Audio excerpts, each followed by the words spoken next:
Ya, seperti inilah kira-kira gambaran masalah yang dibahas di dalam usul fikih itu. Wallahu ta'ala a'lam. Assalamualaikum warahmatullahi wabarakatuh. Alhamdulillahi manihil wusul ila tariqi ilmil usul.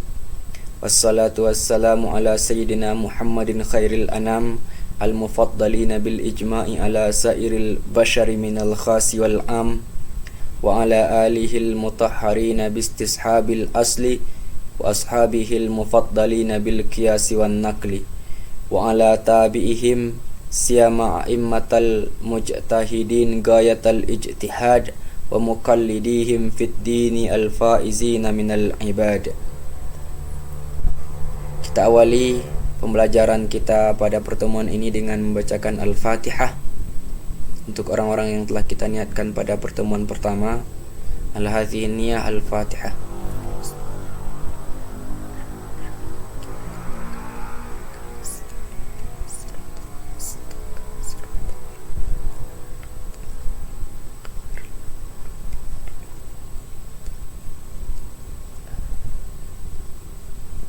Allahumma razukna fahman nabiyyin wa hifzal mursalin wa ilhamal malaikatil muqarrabin. Allahumma zidna ilman nafi'a warzuqna fahma wasi'a waj'alna lidinika khadima.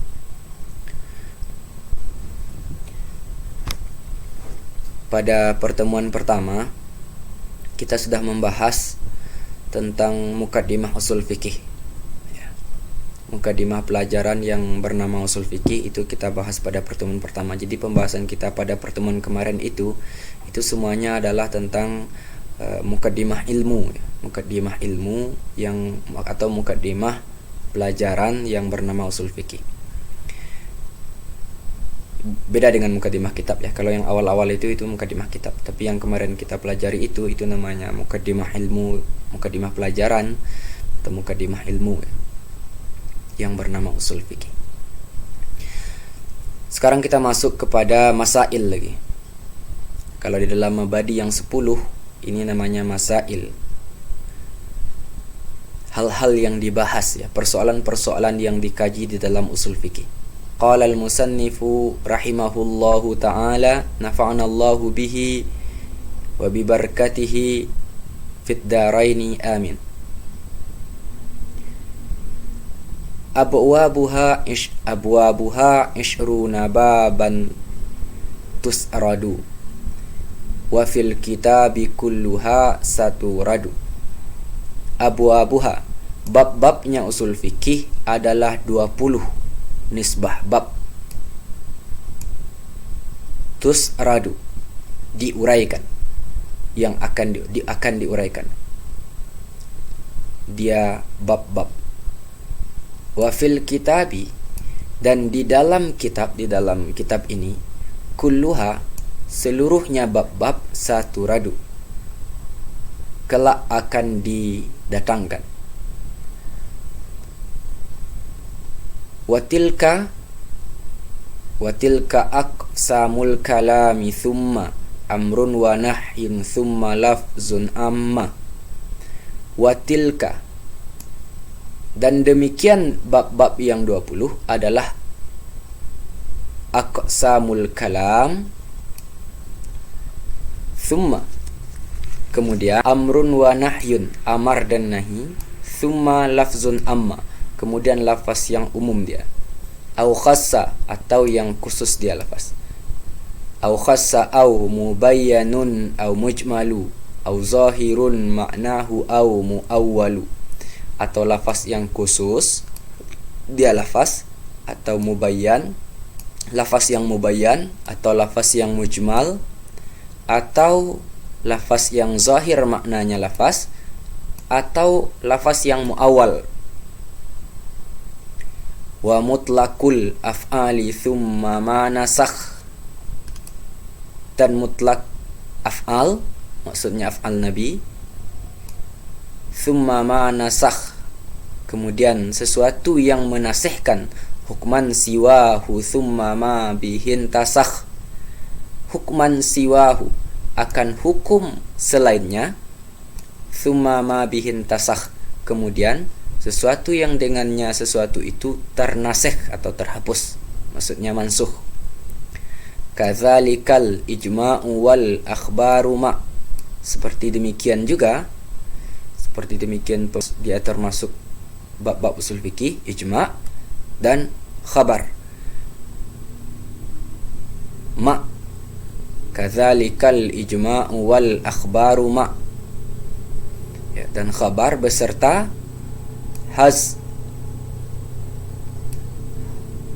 hazrin wa ma ibahatin kullun waqa, bersama hazar dan bersama ibahah, kullun waqa, seluruhnya ada atau terdapat di dalam kitab ini. Kadzal qiyasu mutlaqun li illatin, ini ya, mutlakan ini. Kadzal qiyasu mutlakan, ini mutlakan. Kadzal qiyasu mutlakan li illati fil asli wat tartibul wat fil asli wat tartibulil adillati ya. Seperti demikian juga ada di dalam pembahasan bab usul fikih itu qiyas secara mutlak, baik itu qiyas li illatin fil asli atau qiyas ilat. Jadi ada 3 nanti pembahasannya, qiyas ilat, qiyas dilalah, dan qiyas sabah. Ya, seperti demikian qiyas secara mutlak karena ilat yang terdapat pada asal. Asal kemarin, asal kalau dalam bab qiyas itu namanya suratul makis, karena ilat yang terdapat pada asal. Wa tartibulil adillah, dan tartib adillah. Wal wasfu fi muftin wa mustaftin uhid, wa hakadha ahkamu kulli mujtahid, juga, dan sifat pada mufti dan mustafti yang diketahui dia sifat atau yang sudah dikenal, ya, yang sudah ma'ruf, yang sudah dikenal dia dia sifat. Dan seperti demikian juga terdapat di dalam bab usul fikih itu ahkamu kulli mujtahid, hukum-hukum mujtahid, ya. Qala syarih rahimahullahu ta'ala, yakni anna abwaba usulil fikhi ishruna baban tusradu. Menghendaki musannif akan bahwa sungguhnya bab-bab usul fikih ishruna baban adalah 20 bab. Ba'ala sungguhnya 20 bab. Tusradu,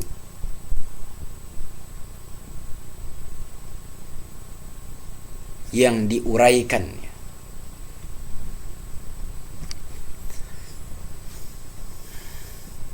Ai usriduha laka, artinya yang menguraikan aku akannya bab laka bagi engkau. Ai atika biha, artinya mendatangkan aku akan engkau biha dengannya bab. Mutatabi'atan, hal keadaan berurutan. Mutawaliyatan, hal keadaan beriringan, hal keadaan berurutan lagi beriringan.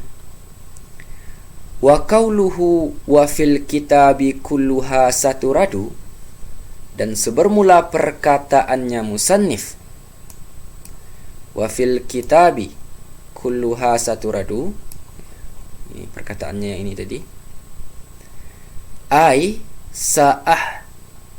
sa'uhdiruha laka, artinya kelak akan menghadirkan aku akannya bab-bab bagi engkau keseluruhan. Sa'uhdiruha laka, kelak akan menghadirkan, akan memaparkan aku akannya bab-bab bagi engkau kullaha, yakni seluruhnya bab-bab, fi hadzal kitabi, pada ini yakni kitab, insyaallahu ta'ala, jika menghendaki oleh Allah Ta'ala. Rendah hati musannif ya, dan selalu nampak terlihat takwa. Wa qauluhu, dan sebermula perkataannya musannif, wa tilka aqsamul kalam, perkataan beliau yang ini, wa tilka aqsamul kalam, ai artinya abwabuha, bab-babnya usul fikih adalah isyruna, adalah 20. Wal muradu, dan sebermula yang dimaksud balas bermula, wal mura wa madmunu abwabi usul wa madmunu abwabi usulil fiqhi aqsamul kalami ilah. Bermula yang dimaksud dengan kata-kata musannif wa tilka aqsamul kalam ini balas bermula wa madmunu dan bermula kandungan bab-bab usul fikih balas bermula aqsamul kalam hingga akhir sampai ke sini ya. Wa qauluhu summa, dan sebermula perkataannya musannif summa yang ini, ai summa wa huwa harfu atfin, dan sebermula dianya summa balas bermula huruf ataf, wal alifu lil itlaqi, dan alif adalah untuk itlaq. Alifnya namanya alif itlaq ya. Wa qauluhu amrun wa nahyun, dan perkataannya musannif amrun wa nahyun adalah birraf'i, dengan rafa.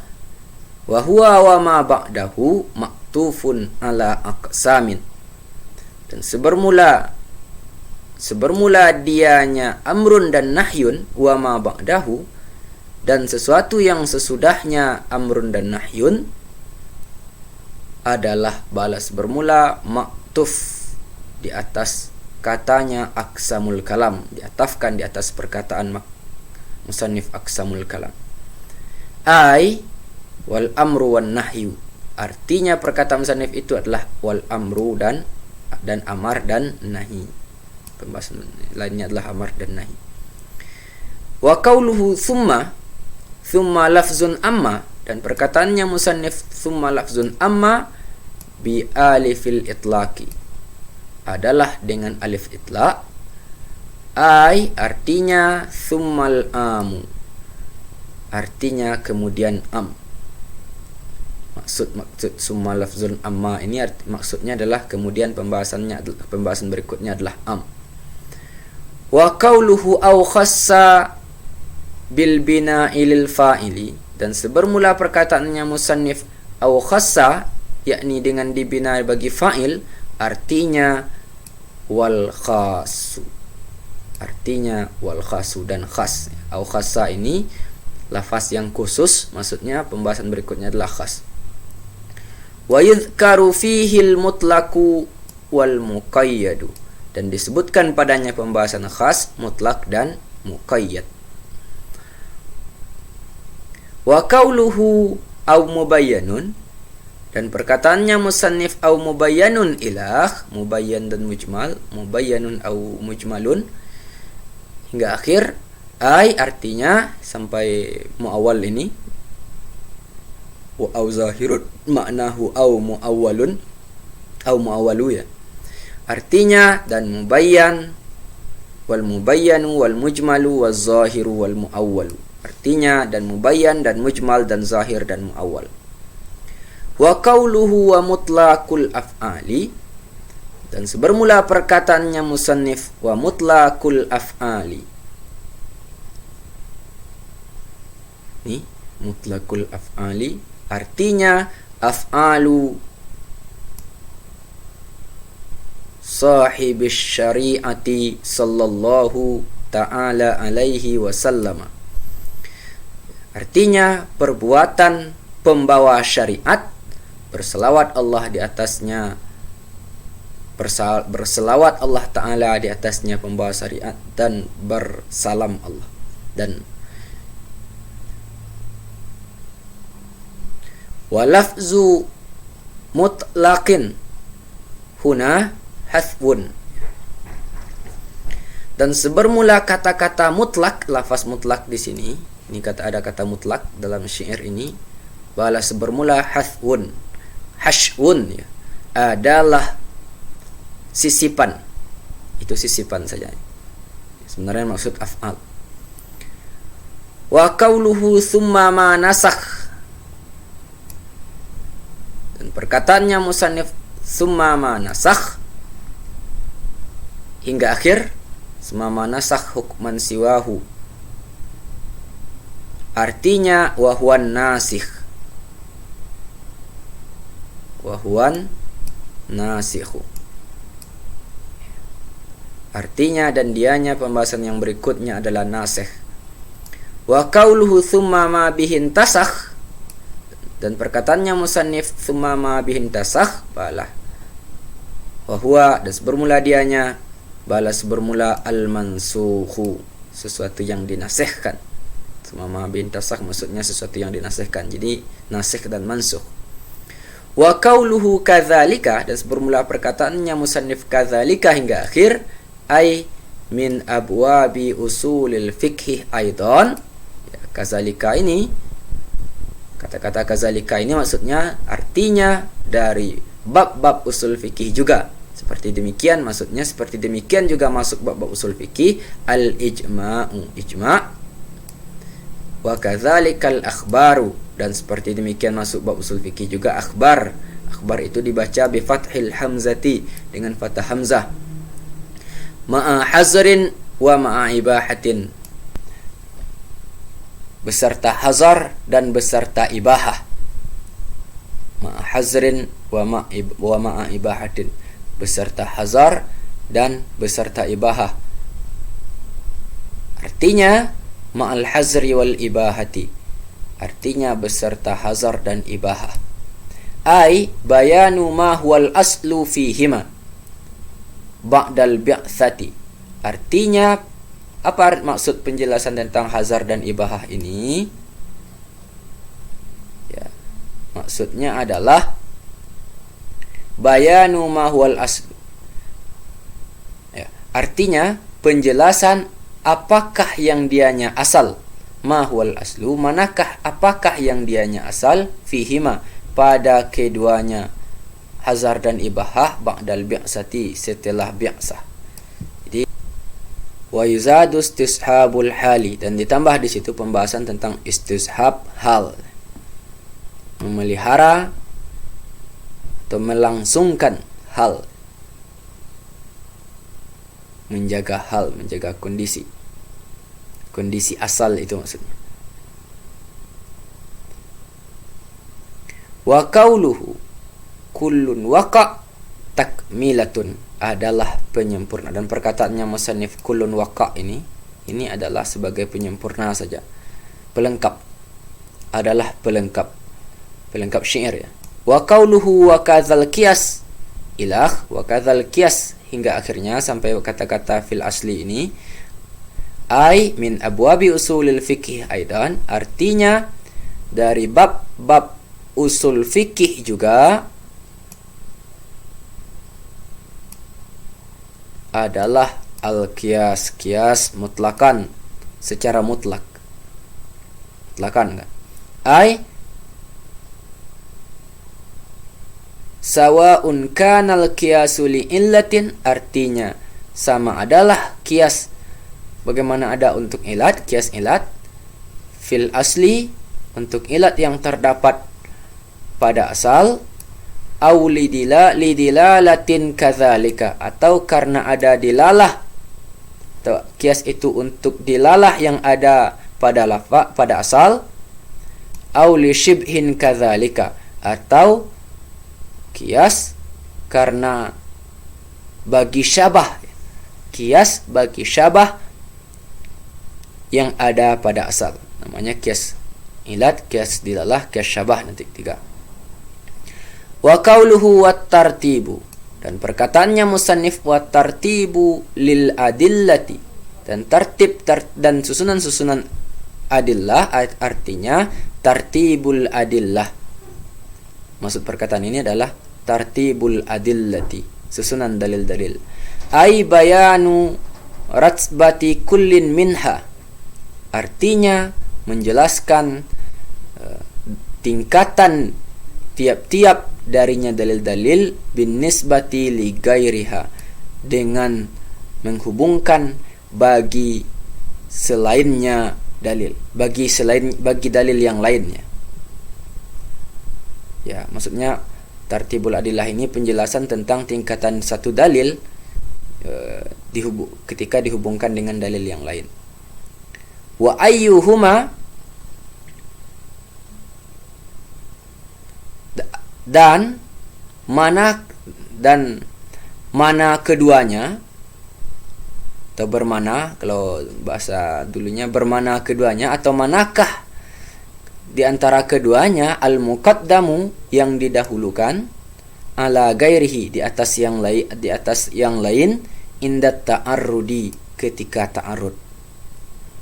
Wa qauluhu wal wasfu fi muftin wa mustaftin uhid, perkataannya ini ai wa wasful mufti wal mustaftil ma'hudi, artinya sifat mufti dan mustafti yang telah diketahui.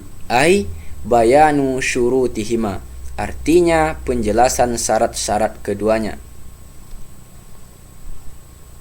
Wa qauluhu wa hakadha ahkamun ilah, dan perkataannya musannif dan seperti demikian hukum-hukum sampai akhir, hukum-hukum mujtahid, kulli mujtahidin. Ai wa hakadha bayanu, dan ingatlah seperti itu, dan ketahuilah ya, dan tahulah kamu seperti itu. Seperti itu juga penjelasan bayanu ahkami kulli muftin, penjelasan hukum-hukum setiap mufti, wa mujtahidin, dan mujtahid. Fal mujtahidu wal mufti wahidun, maka mujtahid dan mufti adalah satu. Hadza, ini pembatas ya, pembatas. Wal muradu fi jami'il madhkurati, dan sebermula yang dimaksud pada seluruh yang telah disebutkan adalah al-masailu, masail kan? Masailul mabhutsu fiha anha,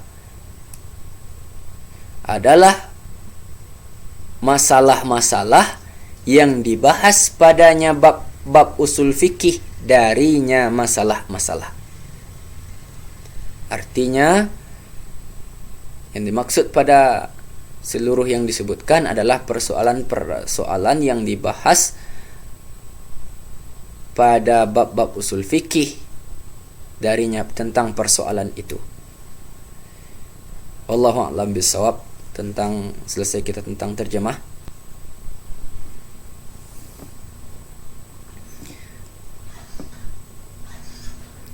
Ya, jadi dari pembahasan tadi sebenarnya mengurai undang-undang usul fikih yang kita pelajari pada pertemuan sebelumnya. Undang-undang usul fikih itu kan turukul fikih al-mujmalah wa kaifiyatul istidlali biha wa sifatu man yastadillu biha. Dalil-dalil fikih secara global, kemudian cara berdalil dengannya, kemudian sifat atau ciri-ciri orang yang menggunakan dalil itu. Nah, kemudian saya akan menjelaskan mana nanti dari pembahasan-pembahasan yang kita bahas tadi itu, mana yang termasuk ke dalam turukul fikih al-mujmalah, dalil fikih secara global, mana yang termasuk cara berdalil, mana yang termasuk ke dalam bahasan sifat atau kriteria orang yang menggunakan dalil. Sebagaimana sekaligus ini menjawab bagi kemarin ada yang bertanya apa saja persoalan-persoalan yang dibahas dalam usul fikih. Nah, supaya lebih mudah kita mengenalinya, saya jelaskan dengan cara begini. Pertama, persoalan kita tahu bahwa asal atau dalil, artinya di sini dalil, dalil syariat itu, dalil yang membawa syariat itu, yang datang dalil yang membawa hukum syariat dari kitab Allah dan sunnah Rasul sallallahu alaihi wasallam itu datang dengan bahasa Arab, ya. Dalil itu datang dengan bahasa Arab. Nah, sehingga karena dia datang dengan bahasa Arab, kita harus kenal dahulu namanya aqsamul kalam. Nah, itu pembahasan pertama, aqsamul kalam. Aqsamul kalam, pembagian kalam, maksudnya kalam Arab. Sehingga dibahas nanti di sini hakikat dan majaz. Sehingga dibahas di sini nanti tamanni, ada kalam yang tamanni, ada yang taraji, ya, banyak pembahasan nanti kita bahas. Persoalan yang pertama yang dibahas adalah aqsamul kalam. Kenapa dibahas ini? Karena dalil yang membawa syariat agama itu datang dengan menggunakan bahasa Arab. Kalau dengan bahasa Indonesia tentu aqsamul, pembagian kalimat dia nanti, pembagian kata-kata dia jadinya kan, atau pembagian kalimat. Tapi karena dengan bahasa Arab, jadilah dia aqsamul kalam. Karena dalil yang membawa syariat itu datang dengan bahasa Arab. Kemudian, lalu pembahasan berikutnya, wal kalamu awil aqwal minal kitab was sunnah ta'ti ala turukin mukhtalifah. Kemudian firman Allah dan yang terdapat di dalam Alkitab dan sabda Nabi yang terdapat di dalam sunnah itu datang melalui cara yang berbeda-beda.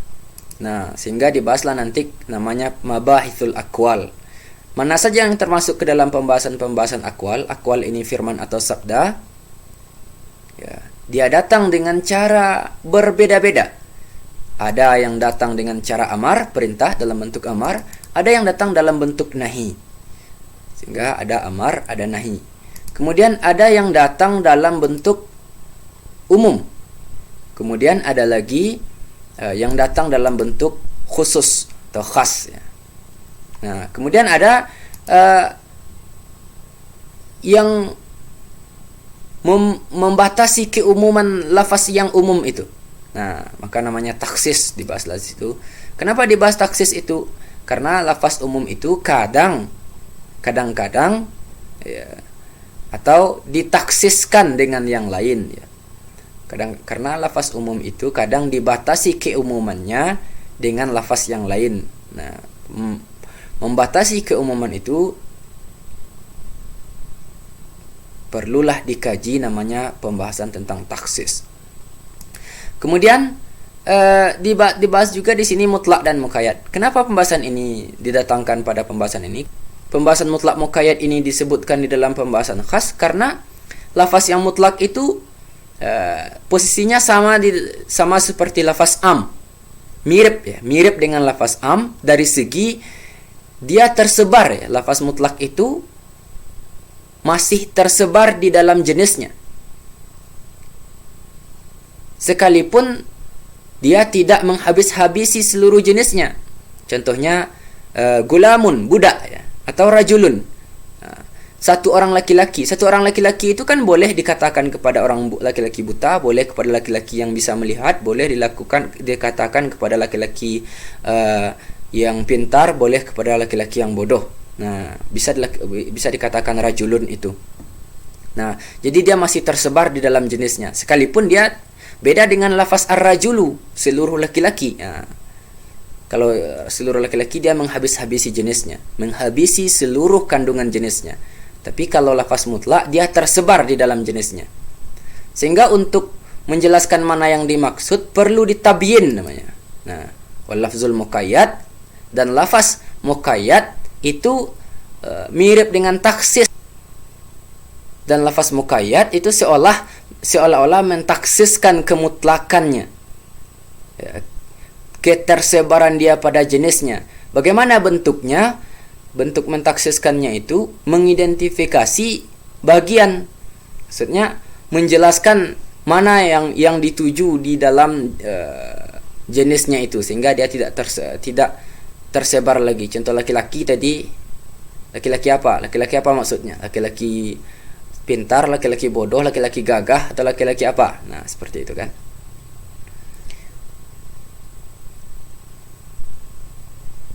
Jadi mutlak itu karena dia masih tersebar di dalam jenisnya, sehingga perlu diidentifikasi mana yang dimaksud. Kemudian bisa juga perkataan dan sabda Nabi dan firman Allah itu kadang-kadang datang dalam bentuk mujmal dan mubayyan. Sehingga pembahasan yang ke-6 dan ke-7 itu pembahasan mujmal dan mubayyan. Atau dia datang dalam bentuk zahir dan muawwal, sehingga pembahasan ke-8 dan ke-9 adalah zahir dan muawwal. Kemudian sunnah itu selain sunnah fi'liyah, ini kan seluruhnya pembahasan tentang perkataan. Kemudian ada lagi yang menjadi dalil itu adalah, yang menjadi asal itu sunnah yang kadang-kadang datang dalam bentuk perbuatan atau dalam bentuk ketetapan di atas perkataan. Ketetapan Nabi di atas perkataan sahabat dan perbuatan mereka. Nah, sehingga dibahaslah namanya af'alun Nabi. Ya, af'al Nabi ini tidak hanya perbuatan Nabi dibahas di sini, tapi dibahas juga di sini perkataan dan perbuatan sahabat yang ditetapkan oleh Nabi. Takrir Nabi namanya. Kemudian juga dibahas, kemudian sebagian dalil ini, dalil yang 10 ini, bukan dalil yang 10 maksudnya. Kemudian sebagian dalil-dalil yang datang dari Al-Quran dan Sunnah itu, dalil yang datang dari Al-Quran dan Sunnah itu, sebagian dalil-dalil yang berlalu ini, yang datang dari Al-Quran dan Sunnah, qad ta'ti izalatan li akhara. Kadang-kadang datang dalil itu menghapuskan bagi dalil yang lain. Nah sehingga dibahaslah tentang bagaimana kalau dalil itu sudah dihapuskan. Sudah ada dalil lain yang menghapuskannya, menghapuskan hukumnya atau menghapuskan tulisannya. Itu dibahas nanti dalam persoalan nasikh dan mansukh. Ya, kemudian masing-masing dari firman Allah atau sabda Nabi Muhammad sallallahu alaihi wasallam itu, ya, aqwal sabiqah, ya. Ini kan pembahasan persoalan aqwal. Aqwal yang sudah disifati dengan sifat-sifat yang berlalu ini, kadang-kadang ada yang zahirnya secara zahir saling bertentangan satu sama lain. Ya, secara zahir saling bertentangan. Ada kadang-kadang nanti antara dalil-dalil yang bersifat akwal ini antara satu sama lainnya saling bertentangan, maka itu dibahas namanya di bab ta'arrud. Ya. Nah, kemudian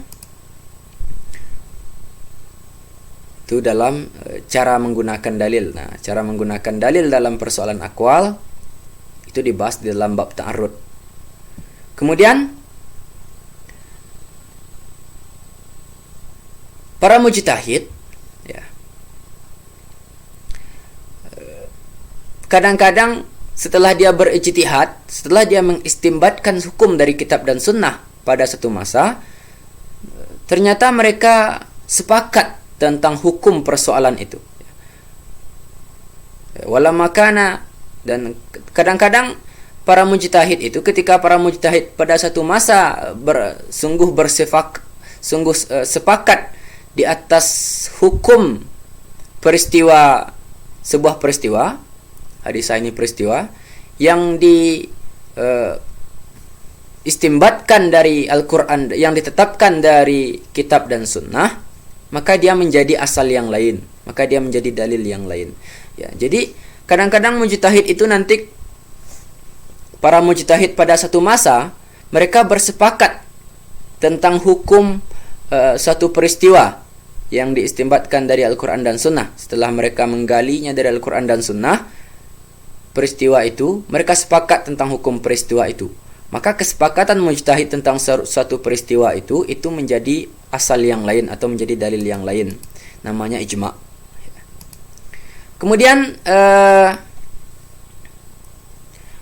seluruh yang berlalu ini, wala makana jami'u asli tasyri'i qablahu, seluruh yang berlalu itu, untuk mengetahuinya penting mengetahui tentang berita atau pengkhabaran rawi, ya. Ini tidak bisa kita ketahui akwal ini dan persoalan ijma' para mujtahid ini, mujtahid tentang masa-masa yang sebelumnya tidak bisa kita ketahui tanpa kita mengetahui, kecuali kita mengetahuinya dari berita orang lain atau namanya khabar rawi, berita orang yang meriwayatkan, sehingga dibahaslah nanti namanya sifatul akhbar, ya. Sifat akhbar, al-akhbar itu pembahasannya dalam al-akhbar, ya. Ada khabar yang mutawatir, ada khabar ahad namanya nanti.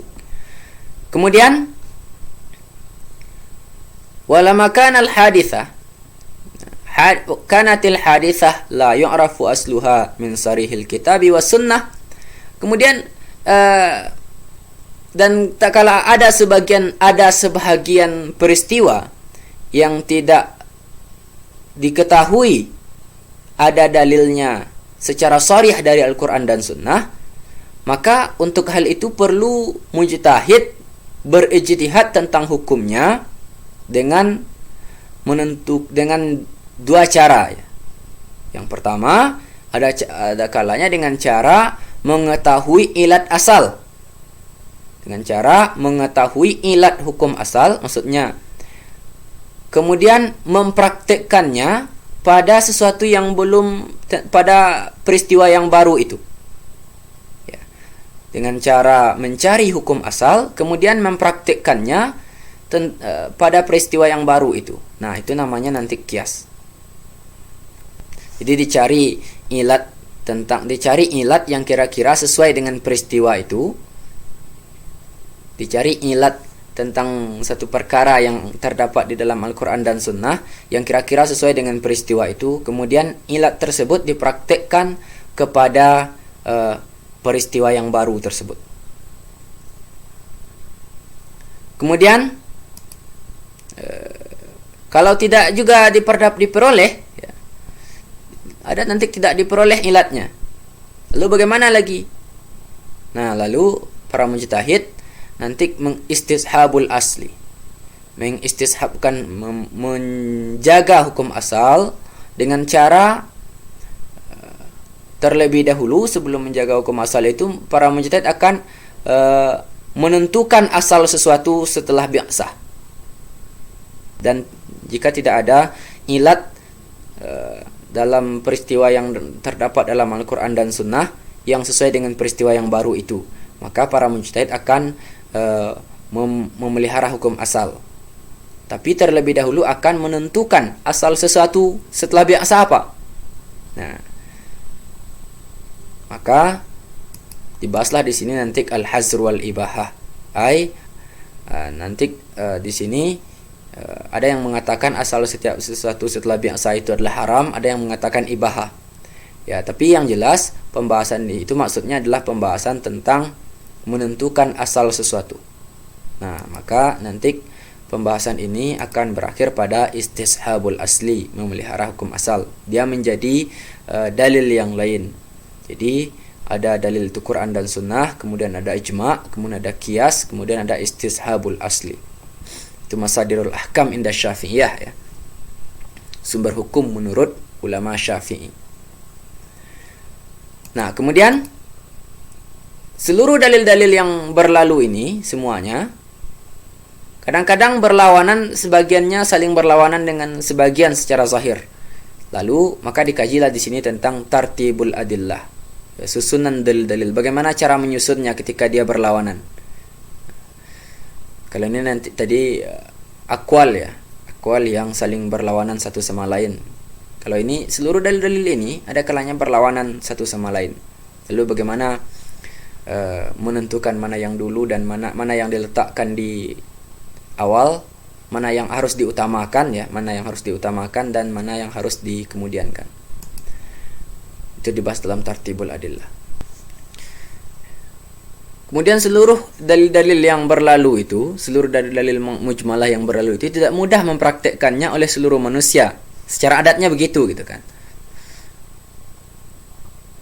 Hakikatnya kan bisa saja itu kalau Allah Subhanahu wa taala berkehendak. Tapi secara adatnya tidak mudah mempraktikkannya semua dalil-dalil ini. Tidak mudah para seluruh manusia mempraktikkannya. Nah, maka dibahaslah nanti tentang siapa yang mempraktikkannya. Namanya al-khas, orang spesial. Nah, itu dibahas nanti, namanya sifatul mufti. Sifat mufti atau mujtahid, yaitu orang yang mudah baginya mempraktikkan dalil-dalil ini. Kemudian sifat mustafti, orang yang mencari fatwa, orang yang meminta fatwa. Ini maksudnya orang yang tidak mampu mempraktikkan dalil-dalil ini, dan dia dinamakan dengan mukallid. Sehingga perlu juga dibahas tentang sifatul mukallid. Ya, pembahasan berikutnya adalah tentang sifat si mukallid, tentang sifat orang yang taklid. Karena dia terkait dengan pembahasan untuk membedakan nanti, supaya jelas perbedaannya, mana yang mufti, mana yang mujtahid, dan mana yang mukallid. Orang ini kan dua saja, orang spesial dan orang awam, orang umum. Tidak ada orang yang separuh spesial separuh umum. Kalau orang spesial namanya mufti atau mujtahid, dan orang umum atau orang